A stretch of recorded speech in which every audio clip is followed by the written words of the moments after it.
বৃহস্পতিবার রাতে দিল্লির এইমসে শেষ নিঃশ্বাস ত্যাগ করেন 92 বছরের অর্থনীতিবিদ মনমোহনের প্রয়াণে এক্স হ্যান্ডেলে শোক প্রকাশ করেছেন প্রধানমন্ত্রী নরেন্দ্র মোদী থেকে বাংলার মুখ্যমন্ত্রী মমতা বন্দ্যোপাধ্যায়, কংগ্রেস সাংসদ রাহুল গান্ধী সহ বিশিষ্টজনেরা।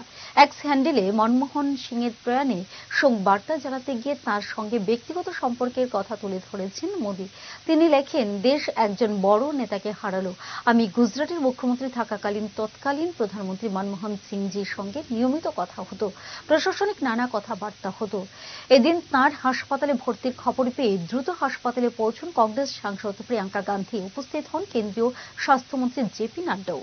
স্বর্ণকমল জুয়েলার্সের উইন্টার ফেস্টিভ্যাল 20 থেকে 31 ডিসেম্বর হতে চলেছে বিগেস্ট সলিটার ডায়মন্ড শো, যেখানে থাকবে নর্থ ইস্টের biggest single stone and multi stone large diamond showcase. পাবেন সোনার গয়নার মজুরিতে 20% অফ আর হীরের গয়নার মজুরিতে 100% অফ। তাছাড়াও প্রত্যেকটি কেনাকাটায় অশর্ট গিফটস। অফারের দিনগুলোতে প্রতিদিন শোরুম খোলা থাকবে। আজই আসুন আমাদের আগরতলার showroom Hariganga Basak road near Kaman Chowmuhani এবং Udaipur showroom central road opposite Chowk বাজার।